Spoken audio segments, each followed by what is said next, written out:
Okay, welcome everybody. Sorry for the slightly late starts. Let me know if you can hear and see everything. And nice to see people tuning in from all over.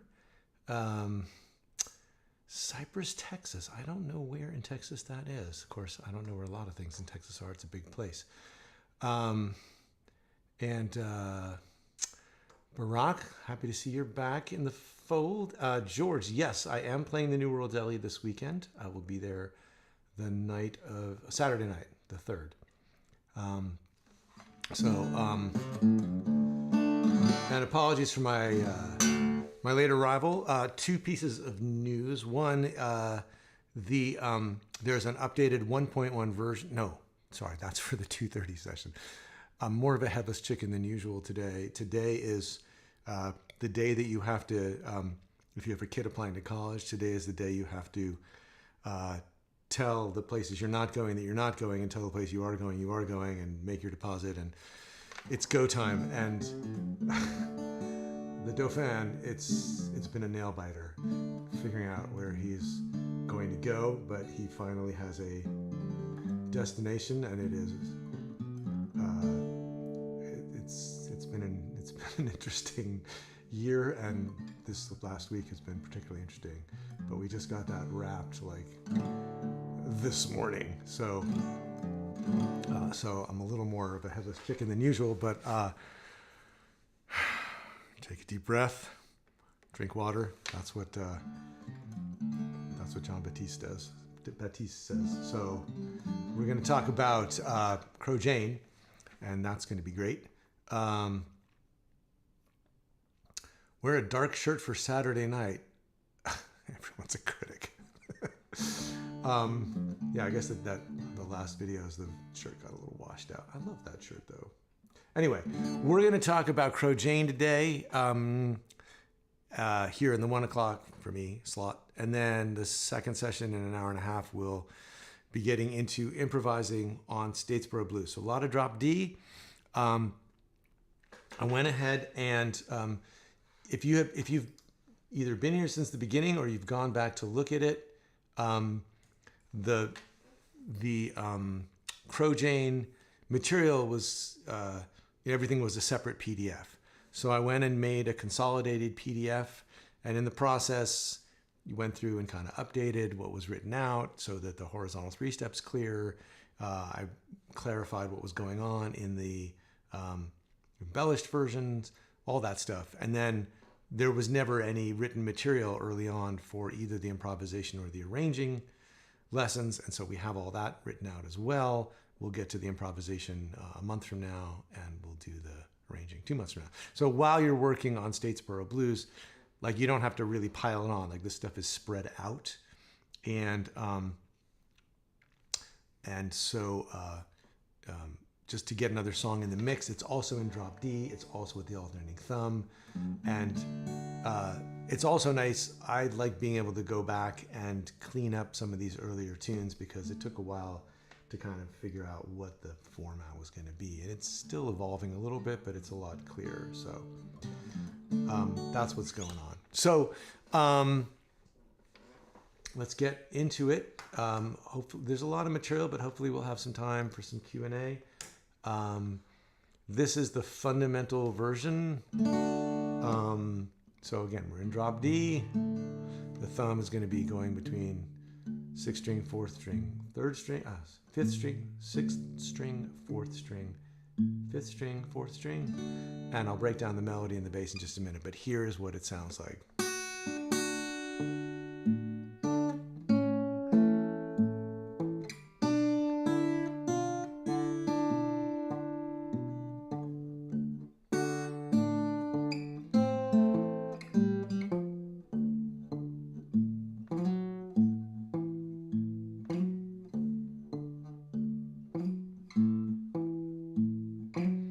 Repeat it.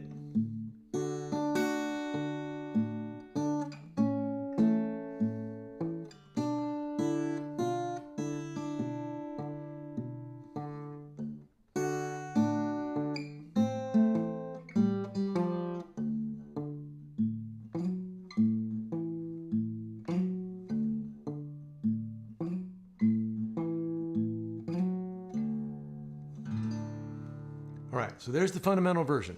Now, the original Skip James is in E, and he plays it, you know, he's in that funny tuning, right? I guess now they call it the Betonia tuning. Betonia? Bentonia? Anyway, the town that he was from. Now, like there's that E minor tuning or D minor tuning that he uses is named for him. But anyway, it sounds kind of like E shapes when you listen to Skip James do it. And I'm not even sure if it's in the tuning or if it's in standard, but I think he always played in that tuning. Anyway, I chose to arrange this tune in drop D. I thought the melody sat really nicely, and it lets you get like bass notes and melody notes all in open position in a really nice way. And this sort of minor business at the end, this tag, kind of has to do with, again, making an instrumental version initially out of a vocal song. And the melody, when he sort of repeats the Crow Jane, you got to die, Crow Jane, you got to die, he's kind of singing a blues phrase, like sort of a blues scale or minor pentatonic scale kind of thing. So,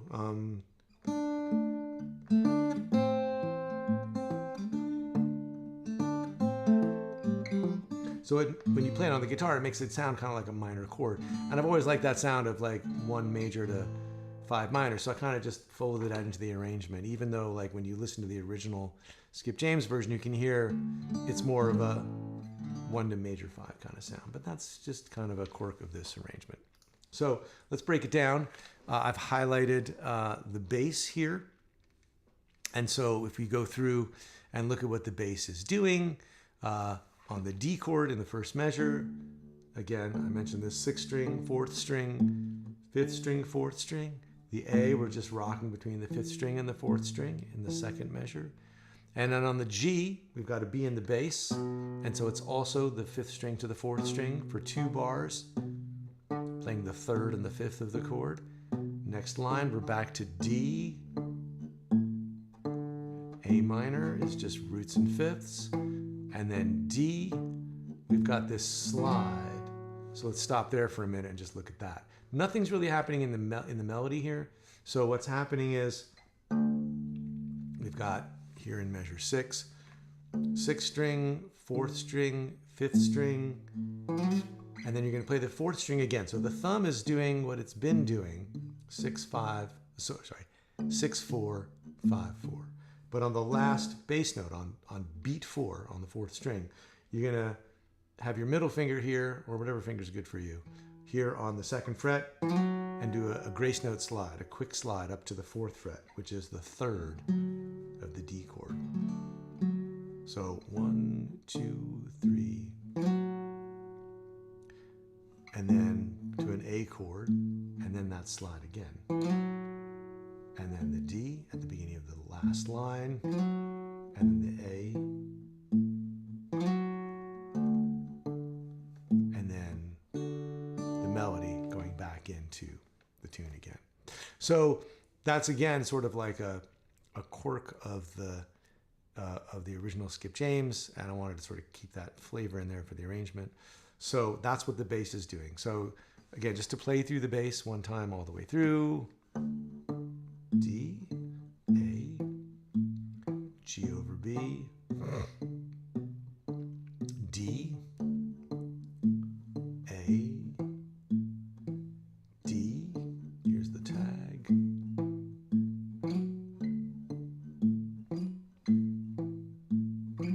D, and you're back in. So there's the bass isolated. Now let's highlight the melody.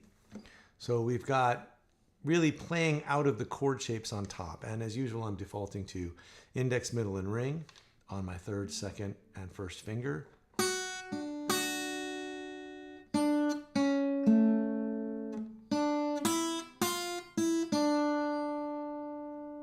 Second line. And then this note's really played with the bass. So I guess that should have been in the isolated bass part, but and then really we're done with the melody. So it's really just it's a 6 measure melody, and then he does this tag, which makes the whole thing come out to 11 bars, which is sort of deliciously weird. So here at the beginning, we have the pickup phrase into a D chord. So if you hold down a D shape, you've got those 2 notes. And then you can go to this kind of A chord. However you like to finger it, you could do the bar version of A. I'm partial to this little triangular thing with the index finger in the middle. And then for the G over B, you probably want to go for middle finger down here and pinky up here so that your index finger is free and it's not too big a stretch. And then you can get all of that without moving your hand. And there's this one syncopation here, 4 and. So 1, 2, 3, 4 and. And then we're back to D, A minor. And then you're going to let go of the chord, put your ring finger down on the 3rd fret of the 4th string to get that F natural, and then the melody's done. So when the bass is back in,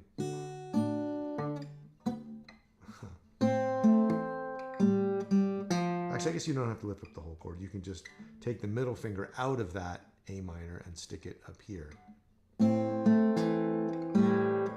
Because that you're going to lift up anyway to get that open G string that's right here.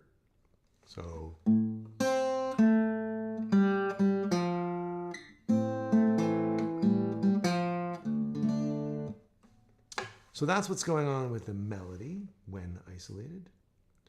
And then when we put it back together, we can look at where all the pinches are, right? Every time a finger is playing in conjunction with the thumb, that's going to be on a strong beat, on 1, 2, 3, or 4. And so somebody quoted this in the forum a couple weeks ago, but like, because I've been saying this forever, you know, the fingers are either going to be with the thumb or not with the thumb. And yeah, this is like painfully obvious on some level, but it's how you sort of figure out where the beats are and where the fingers happen in relation to the strong beats. So here we've highlighted every time a finger is with the thumb. So just to go through this, we have, here's a pinch on beat 1, beat 4, and then beats 1 and 2 of the next measure. Thumb keeps going.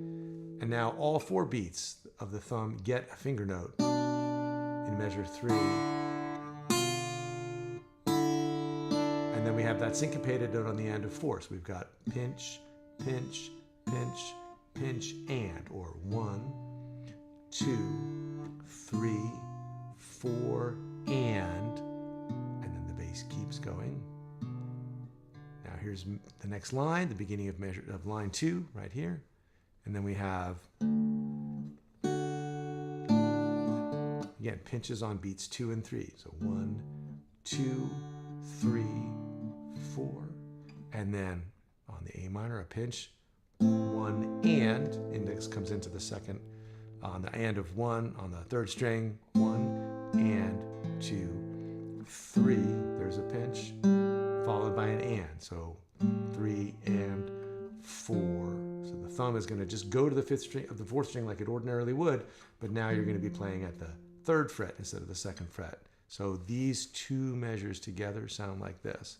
And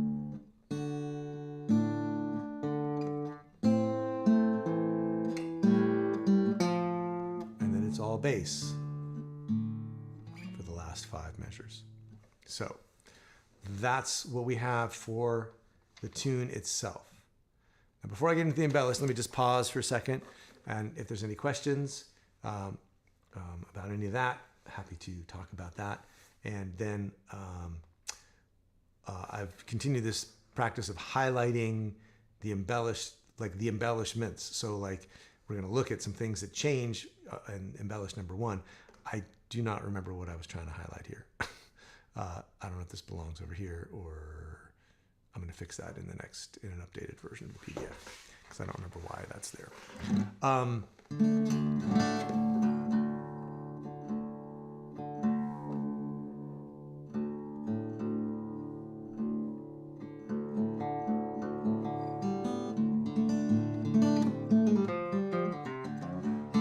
It does sound cheery, Nancy. Wait till you get to the lyrics.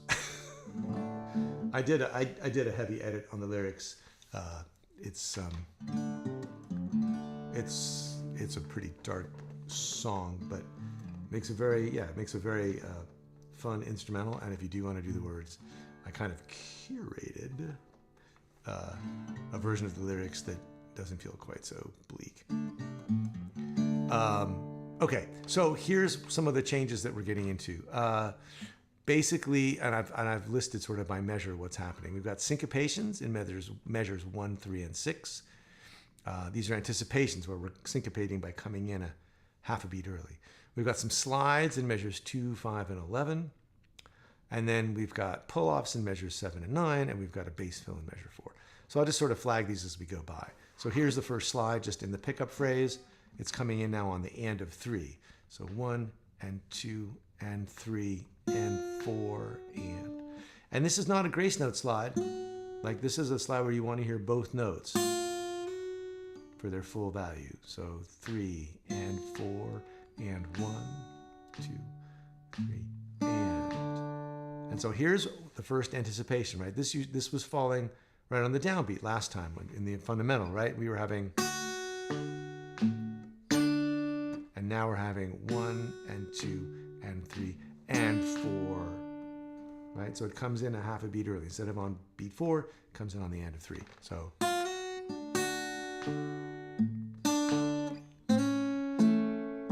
And now we're having a slide, a quick slide, grace note slide, into the C sharp at the beginning of measure 2. So you have to kind of get your finger onto that C natural note, first fret on the second string, make the pinch, and be ready to put in the rest of the chord in time for beat 2. And it's a quick slide. Now you could do it with the index finger sliding. I'm partial to that as well.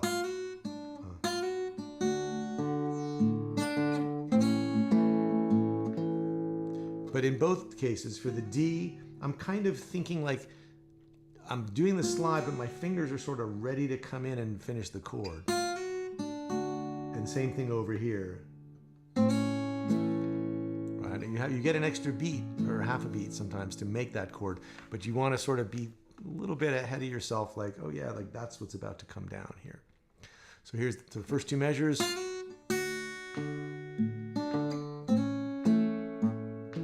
And I'll play through the whole thing when we get through this, because I know it's good to hear the whole 11 bars together. And now we have another anticipation here.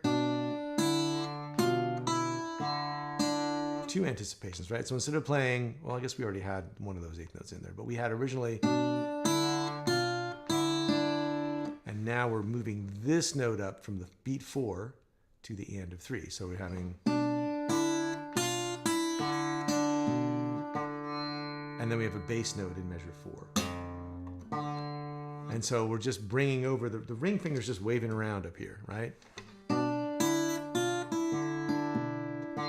So you're just going to put it down on the G and then go up to the fourth string on beat 4, business as usual.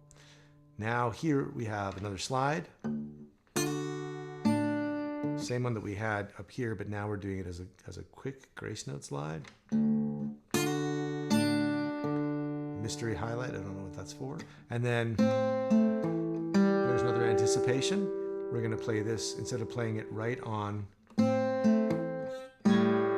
we're going to play 1 and 2 and 3 and 4, and then we're out. And now the last changes are these 3 slides. We're now going to pull off to the open string.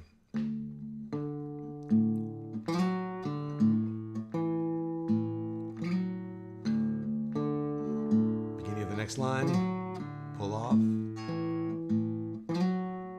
and then here we've got the full value slide again. Boyd, yes, you can just bar the A chord in the second measure.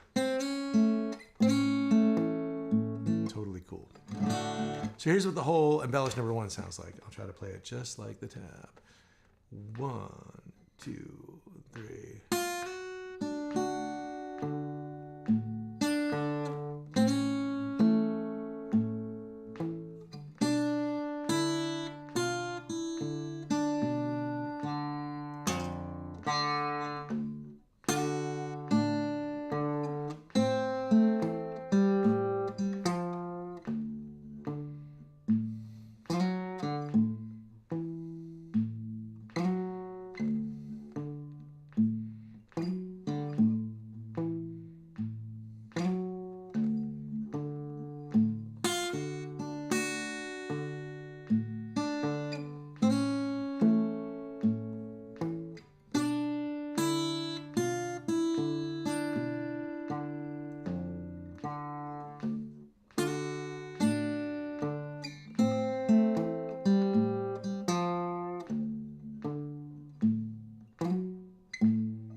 like so.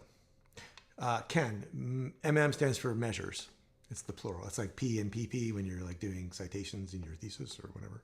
Not that I wrote a thesis, but you know, P is for one page, PP is for multiple pages. So MM is multiple, is, you know, more than one measure at a time, a couple of measures. So measures 7 and 9, for example, like right here, and then measure 4. So just a little bit of nerdy notation culture.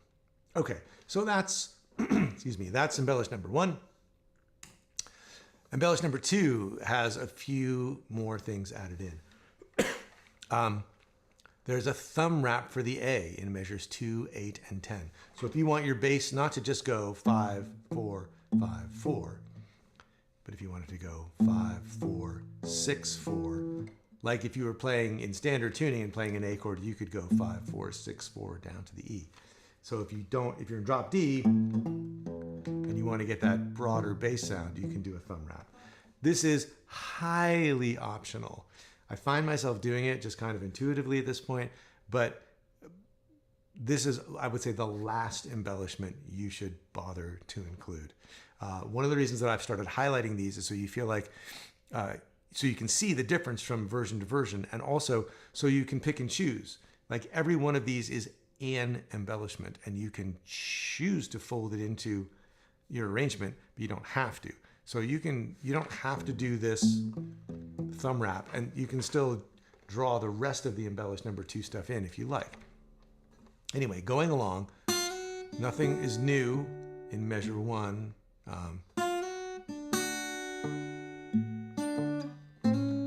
But here's the thumb wrap. And also there's a fill note here on the, there's a fill note here on the and of 3. This is just a note that you might stick in with your index finger to provide a little more texture. It's not a melody note. It's literally like a color note just to kind of add a little more chordal texture. So in context, I'll play those 2 measures without that fill note and with it.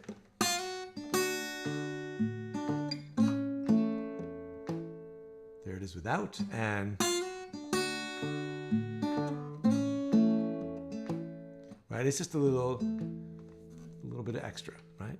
Now here, we're gonna include, again, we're gonna include a color note. Here's the 3rd note. It's gonna round out this chord. And then again, on the and of 2, we're also gonna play just a little, like just, again, filling in the texture. You don't want it to be as loud as the melody. You don't want it to be, right? It's kind of under your breath. It's like a little bit of extra. And then we're gonna jump up here and get this chord voicing. This is a G in the bass. There's the flat 7. They're on the 6th fret of the 2nd string. And we get to do this cool kind of ringing out thing. So instead of playing, we're gonna play, and we're gonna also harmonize. We're gonna include the open G on that last hit on the and of 4. So this measure has a lot of new information. It's from going from, we've already done this syncopation in the previous embellished version, but now we're adding in these inner voices and this different chord, this chord shape. So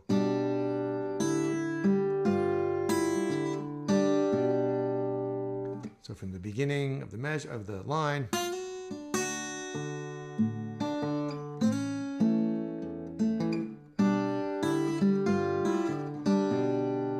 and then here we're going to have this fill.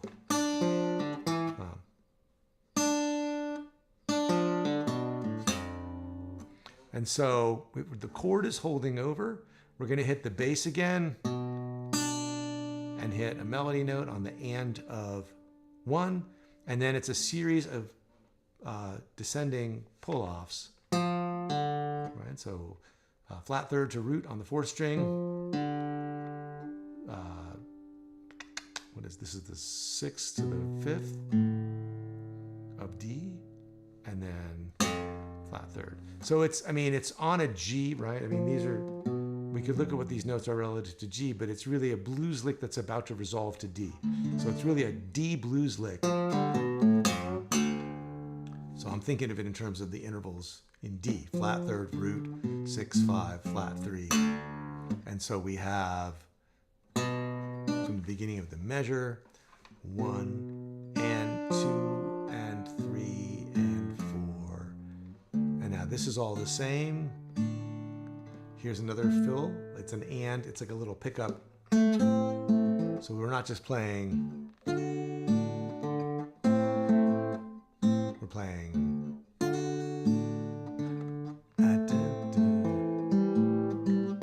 And now here, instead of just sitting on this for a quarter note like we did in embellished number 1, we're going to pull off.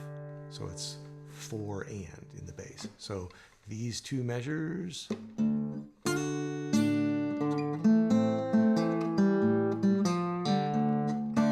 Now here we're basically playing more notes vertically, like adding in chords. So instead of just playing bass notes, we're playing, grabbing a chord, thumb, index, and middle, playing root, fifth, and root. Here's the slide with the pull off. And then on the A, we're going to pinch the third string on beat 2. Play a D on beat 2. I'm on the last line.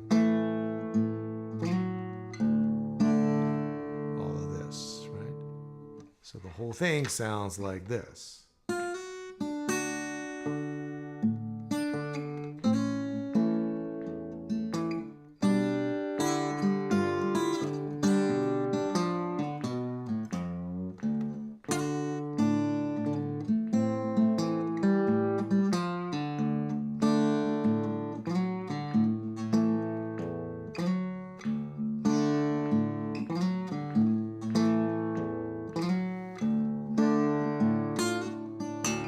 And I guess I forgot to highlight, but I'm doing the thumb wrap on the A chord here and the A chord here. And I guess I could have also labeled these as A minor chords. I think I did that during the improvisation material, so maybe I'll go back and tweak that. But again, this thumb wrap is like the least essential part of the embellishment. Okay, here are some questions. Boyd again. In the 8th measure, given the thumb wrap, would you use your index for the slide? Let's see. 1, 2, 3, 4, 5, 6, 7, 8. Let's see.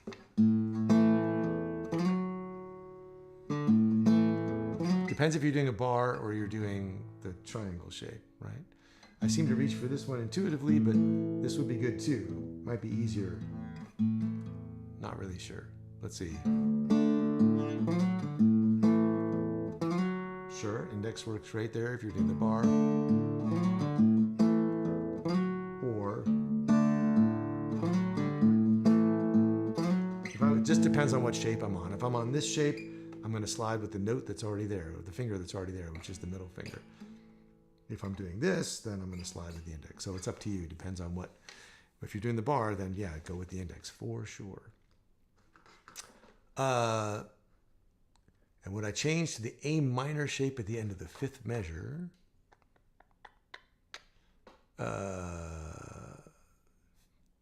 Fingering the note with your ring finger on the left hand. Let's see.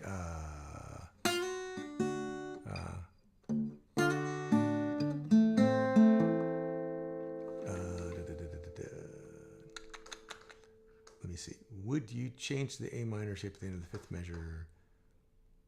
Fingering the note, fingering the A note with your ring finger on the left hand.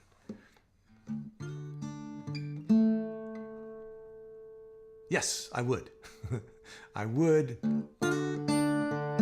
Yeah, instead of, yeah, that's a really good question. Yeah, right here at the end of measure 5, I would, even though my index finger is here from the D chord, I would totally be thinking that I'm on my way into the A minor chord, and I would want to get in position for that A minor chord here. Yeah, excellent question. That's exactly what I would do. The right side is cut off. Oh, dang. I hate when that happens. Sorry, guys. That is a bummer. Okay. More comments. Paul. When playing a grace note slide, the grace note itself is played on the downbeat. Yes, that is what makes the difference.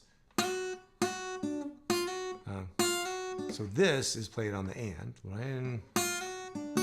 But this, yeah, that's why it has to be quick, right? Because if you wait too long, then it becomes a pair of eighth notes and not a grace note into a quarter note. Yeah, good observation.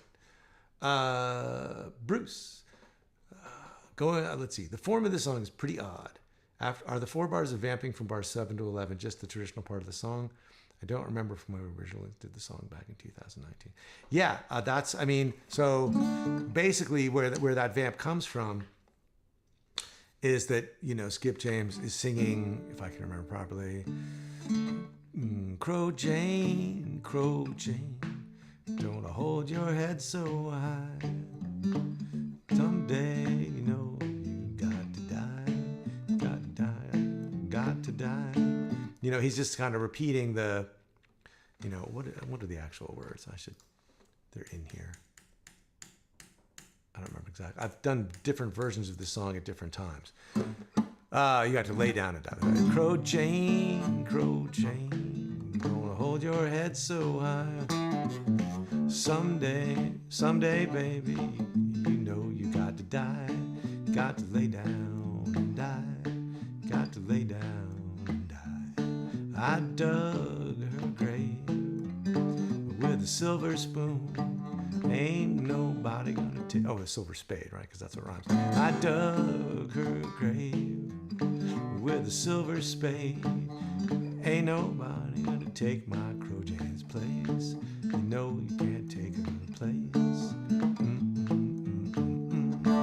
Right? So there's a logic to it because and that happens a lot, not just in blues, but in country music too. I'm playing it too fast, and I'm not playing the little slide figure, so it's dun, dun, dun, measure 1, dun, measure 2, measure 3, measure 4, measure 5, measure 6, dun, dun, dun, dun, dun, dun, dun, dun, dun, dun, dun. But then he needs like a bar to get back into the vocal, right? So that's how you end up with 11 measures. So really, if we're looking at this, it's like, and I think about the words, don't hold your head so high. Next line, someday you gotta. And then he's really like, here's the downbeat again. Die, you got to die. You got to die, you got to die, you got to die. And so it's the fact that he does it twice that makes it come out like an uneven number of bars, because that's just what happens. I can't really, it's one of those, the more I make these arrangements of traditional tunes, the more I, realize that like if you're gonna put it like in a different key, if you're gonna, like you got to pick your spots as far as, how playable are you going to make it versus how much of the character of the tune can you retain. And this quirky tag and this quirky number of bars, using the word quirky a lot today, this rhythmic thing at the end, this weird number of bars and the tagging of the melody felt to me like a big part of what made the song sound like the song. More important even than putting it in the original key or using the original Skip James tuning. I felt like this was a part, or maybe because I put it into drop D, it was important to keep this sort of asymmetrical thing at the end of the tune in place. That was an important thing that made the song sound like the song. Right? And I constantly have to make these kind of choices because I want to make sure that the song is playable at multiple levels. And so if I was more slavish about getting it exactly the way that Skip James played it, then first of all, like it robs it of it becomes a Skip James cover rather than an interpretation of a song. And that's a spectrum that every arrangement exists on, not just mine. And I have made a conscious choice with this material in the membership to tilt it towards treating it as a song and not like a cover. So I want it to be a version of, I want it to be recognizable as Crow Jane without you being bound to replicate every syncopation and voicing from the original version. Because when you're more than 50% into covering the song, then it doesn't sound like the cover until you get all the weirdnesses, all the intricacies just so. But if you lean towards some of the broader things that make the song, like the number of measures and the mood of the melody, like, turning those A's into A minor so they reflect the minor bluesy quality of the melody, to me, that puts it more in the category of a song anybody could play. And it's like, oh yeah, that's that song. Is it the Skip James version? No. But is it recognizable as Crow Jane? Yes. And I just have all this on my mind because I had to do a very similar thing with Statesboro Blues, because there's like 11 choruses of Statesboro Blues in the Blind Willie McTell version, and he plays every one a little bit different. So I had to come up, I've started to think of this as coming up with an average for the song. Like what is the average of the various idiosyncrasies that will, what's the common denominator that will make it feel like Statesboro Blues without feeling like you have to learn 11 choruses of Blind Willie McTell transcription. And same thing with, the biggest challenge with that right now is I'm going back to the Ry Cooder arrangement of Tamp 'Em Up Solid. And there's the record version and there's a couple of live versions, and he plays differently on every single one. And so what is the average interpretation of that will make it feel like it's enough that it's conveying the sense of what makes Ry Cooder, but without feeling like you need to memorize every little hiccup and burp of the way that he played it on a given night at a given show, and can just come up with a version of it that feels satisfyingly like the Ry Cooder Tamp 'Em Up Solid without, being impossible to play. So there's my rant about that. Sorry about cutting off the right side. I hope you can all see it now. Last thing we need to talk about is the vamp. So, and here is where we get far to this end of the spectrum of it's an arrangement, it's not a transcription, right? Because I made up this vamp to have something that we can do to round out the song. Let's see, and it goes like this.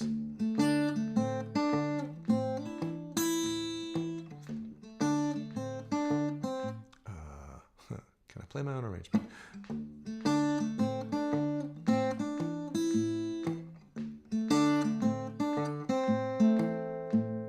Right? So it's rocking between a D and an A minor. Because again, literally the skip, this is a kind of a big departure, I will admit. Like changing the harmony from a major to a minor chord is pretty significant. And this, in my defense, is maybe like it is literally the second song that I arranged for the membership. And I don't think I hadn't quite worked out like how careful I was going to be about how stuff sounded. So I thought the A minor sounded cool, and I was like, great, that's what we're going to do. And it's, so here it is. But I like the sound. And even though it's not literally what Skip James is doing, there is this kind of inherently spooky quality to Skip James in general, which I think is a lot of what people love about him. It certainly is what I love about him. And it comes from his open tuning. And so tunes like Cypress Blues, is that what it's called? Devil Got My Woman, these really dark, moody tunes. I think that on some level I'm like, well, we're not in that funky minor tuning, but this A minor 5 chord is kind of just had some of that same kind of Skip James spookiness to me. So I like having it in there because to me it kind of conveys a little bit of the spirit of Skip James, even if it's not literally what he did on this particular tune. So all that's happening is we're going between the melody, the bass is going, again, let's just look at the bass for these 4 measures. So if the bass is going 6/4, 5/4 in terms of the strings, and then 5/4, 5/4 for the A minor. And that's all that's happening. And on top, we've got, so you got to be able to, it's a blues lick in D, from the fifth to the root, to the fifth, to the flat seven, to the root. So you got to be able to finger the D more like this. You're never going to play the high string in this particular moment. So you've got middle finger on the third string, pinky on the second string, and then you can reach back with your index finger, get that flat seven, come back up with the pinky. And then on the A minor, we're going to go up like that. 1 and 2 and 3. So. And this is another way that you can practice these things, which is just to play a bass on the downbeat, so you're hearing the harmony that the melody is being applied to. And then measure 3 repeats. And then on the end of 4, we're grabbing the beginning of that A minor chord. So, and 4, and, sorry, and 1, and 2. So.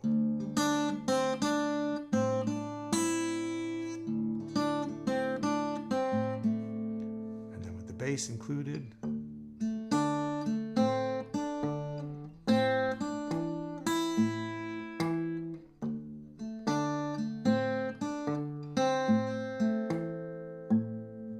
Repeated.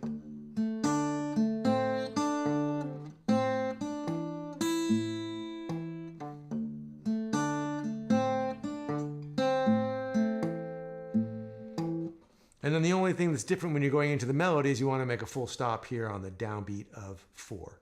Anticipation here, like here, but with a full chord, and then the bass. So this version.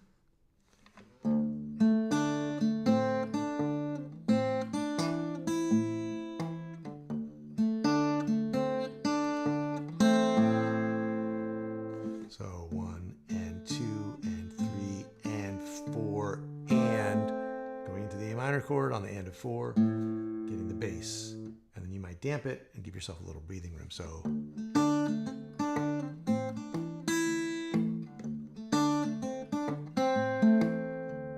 gonna get the bass right.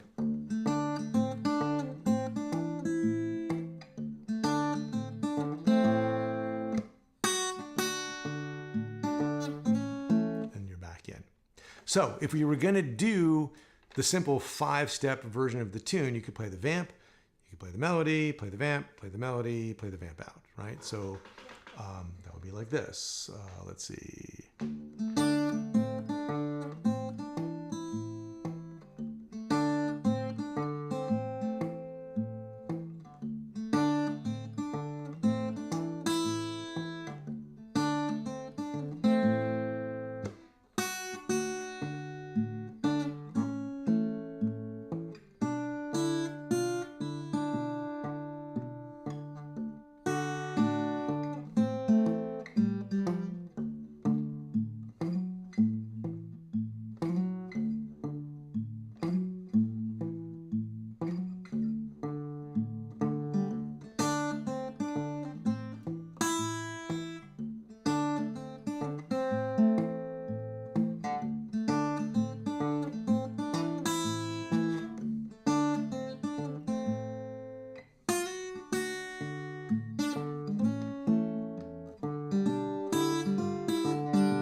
And I'm not sure, I mean, this whole business at the end of each verse is kind of vampy too.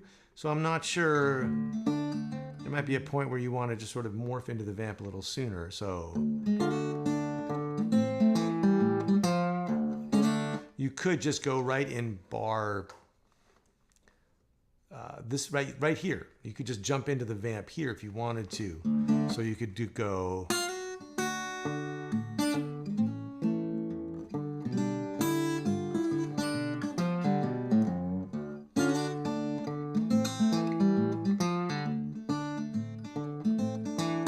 That's a little soon. Maybe, so I don't know.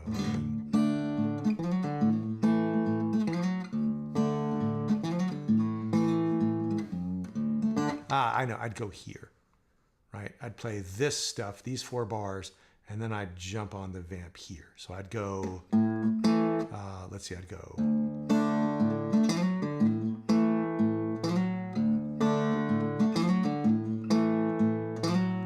And then instead of this breathing room bar, I'd go right into.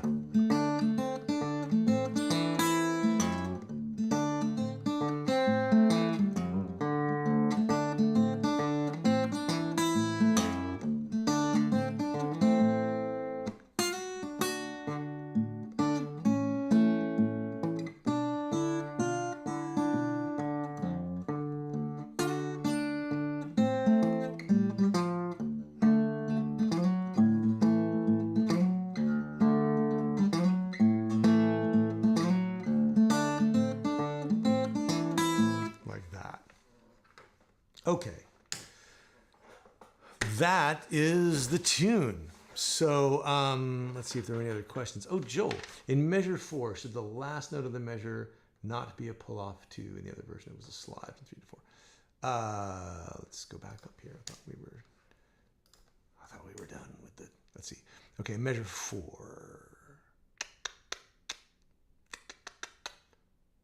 Should the last note of the measure. Talking about the vamp?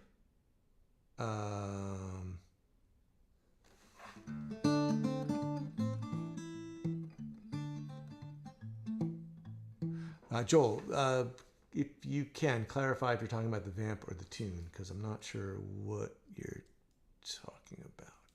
Which measure 4? Yeah, it's fun that okay, good. I'm glad. I wasn't sure if like doing drop D would be like, well, man, I'm really sick of drop D already, and now we're doing another one. Oh, embellished number 2. Okay. Measure 4. Okay. Should the last note of the measure not be a pull off? In the other version, it was a slide from 3 to 4. Oh yeah, I took that slide out. Why did I do that? I guess I'm kind of bending the note a little bit. I just thought the flat 3 sounded cooler. You don't want to pull off because you don't want to get to the D before the downbeat. You can put that slide back in if you want. I mean, you know, the older version is still there and the tab is still there, and you know. Yeah, I don't know why. I just, the major thing, I wasn't into it this time, so I took it out. But a little bend would be nice. You know, a little pull. Might be nice. And what he's talking about is the original version did have a slide here. And if you go back and look at the tab from November of 2019, you can still pull it down. It's still there. And the short videos are still there. I think I put a link in initially when I posted about Crojane. Or I think even on the main Crojane page that you're on right now, I think there's a link to the earlier videos and the earlier lessons. But hopefully this can replace it. Okay. Great questions. A vamp on the 5th fret. Let's see.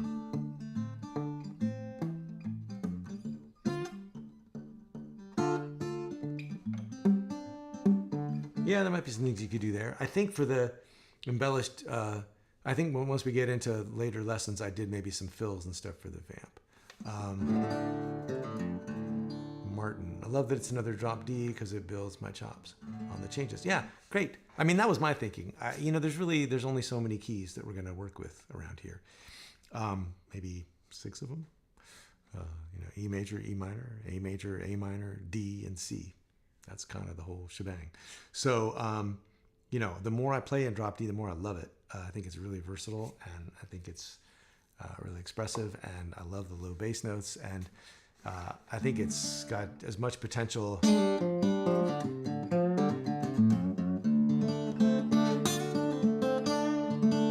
It's got as much potential as playing in E, just about, for playing blues stuff. One thing I feel like I haven't really explored that much is playing steady bass stuff in D. I don't know why.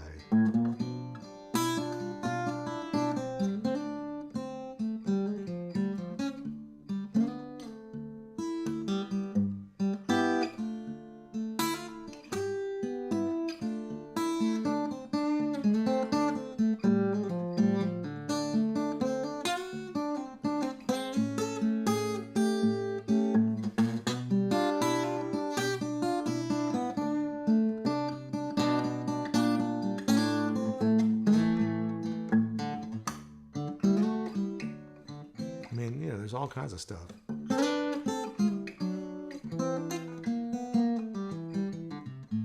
As opposed to the alternating stuff, which we've done a handful of things like that. If you want more drop D stuff, go back into the archive. Staggerly is in D. I Shall Not Be Moved is steady bass in D. I guess we did that one. We did Profundo. Is that? No.